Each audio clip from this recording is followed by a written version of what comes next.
Hey fans of all things dark and delicious, I'm Rose. This is Creepy Culture, a home for undead delicacies and a haven for all things spooky. In today's video, I was inspired to share a relatively simple recipe for something you can make to take to a party, or if you're having a party of any kind, you can make them for that as well. It's just to offer up something that represents your aesthetic, no matter what time of year it is. So let's face it, we are authentically spooky, and we like to bring something that reflects our personality, right? So today, we'll be making these, which you can see is a skull. Now inside of this is pizza. I did want to point out these things have a little secret. They're totally vegan, but don't let that scare you. See, here at Creepy Culture, we say undead delicacies as a fun way of saying something that was never alive. So it's not dead, therefore undead. I just want to point out a couple of things. First of all, I am not a professional cook, nor am I a nutritionist. These are just a fun party food for you to throw together and take to a party. That's it. I also want to point out that everything I'm using to make these is pre-made.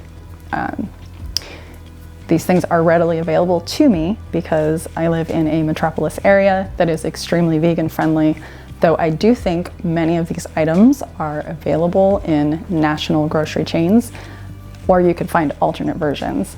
And if you felt really ambitious, you could make most all of these things from scratch, probably all of it. If you want to do that, you be that person. Go for it. Right on. Now, let's put on our aprons and head to the kitchen. These are the ingredients that I'm using in today's recipe. I did make another batch of these afterwards and changed it up a little bit, so experiment. You will need this pan. There is a link below. These are the cheeses I used, the dough I used, the sauce I used, and the tofurkey sausage. Preheat the oven per the pizza dough instructions. So after you have started to preheat the oven, you're gonna need to roll out your pizza dough. I'm using a large cutting board for my surface. You could do this directly on your counter, but I am using the cutting board for that. You will need a rolling pin, but if you don't have a rolling pin, you can use a wine, that's not a wine bottle. You can use a wine bottle. Just make sure that it's clean. But since I have a rolling pin, I am using a rolling pin. Now you're gonna need some flour on your surface.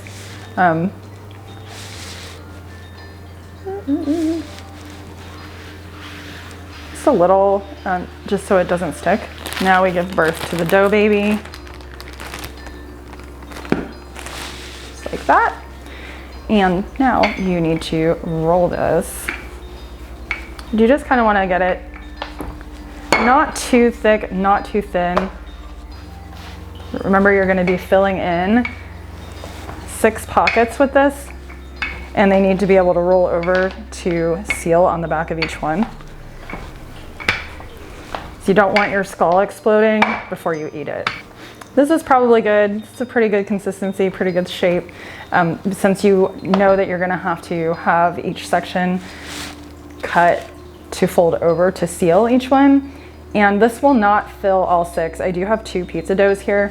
If you make your own, you'll just need to make sure that you double the recipe enough to cover all 6 of the pockets. Even though they're small, it does take quite a bit of dough to fold over the back and seal it. I have about a tablespoon of oil. You probably won't use all of it, but you just want to make sure to coat, because there's a lot of nooks and little crannies in the skull detail, and we definitely want to make sure that that comes through in our finished product for that wow factor. So it's just kind of like that. You just want to make sure that they're coated fairly well. Just try to avoid these little pockets of little oil drips I have in there, which a paper towel would really help with if you have that handy. but it is totally not a big deal if you have a little bit pulled up in there. Okay, now the next step, you obviously are going to need to cut these to fit the skull shape. And don't forget to leave a little flap so that you can fold it over and seal it after you put all your ingredients in. So I'm just lining it up kind of like this, just so I can eyeball and just get a feel for how much I'm gonna need to fold over before I make this first cut. I'm just gonna go in and cut it like that. And then I'm gonna cut it about like that. And don't forget it's dough, so if it's too big, you can always put it back in and re-roll it. Just kind of pressing it around, you can feel it. If it gets a little thin in some spots, don't be afraid to smush some of the dough over, because you don't want it to, again, we don't want our skull exploding before we eat it. It's much easier if you don't try to put the dough in each of them before you fill them. I think it's easier to do the ones kind of towards the end and then put filling in, because that way you're not folding dough that goes to another pocket into that pocket. Can't do these two until these are folded. The first thing is just a little dab of sauce in each one. So just like a pizza. When you're building a pizza, typically it's crust, sauce, toppings, cheese. Same thing for a pocket. Both of these together actually makes a really good cheesy consistency. So we have the BioLife mozzarella. I'm just gonna put a little smooch of each one. And we have the Dea mozzarella. Now the next thing is whatever type of veggie sausage you would like to use. I am using the Tofurky Italian because I like it. It works really well in these. When I made these previously for a party, you can do this a couple different ways. You can either slice these into little rounds, which is honestly the fastest way, or you can do them kind of the same concept, but you can just chunk them up if you want some smaller pieces. Either way, totally fine, up to you. So for the slices, I'll do like 3. And for little chunks, you can just grab just a few, just to like make a nice little nest. And then you're going to put just a little bit more cheese. And then you're gonna finish each one off with a little blob of sauce, because again, we're doing the same concept of pizza. It's always crust, sauce, cheese. Then I'm gonna seal these. The backs are gonna be not the best. They do not have to be perfect. This is not perfectionism class here. So you just wanna make sure it's sealed. All right, so we got those good, and then we're just gonna do these two, same way as these. Now these have to go in the oven. In they go. Follow the directions on the pizza dough for the cook time. So our 10 minutes has just gone by. And remember what I said about the dough? They were gonna be very doughy. They are very doughy.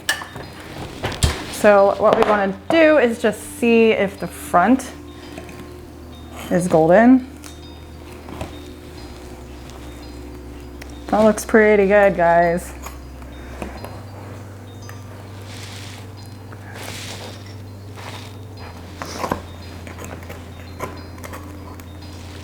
These all look very golden.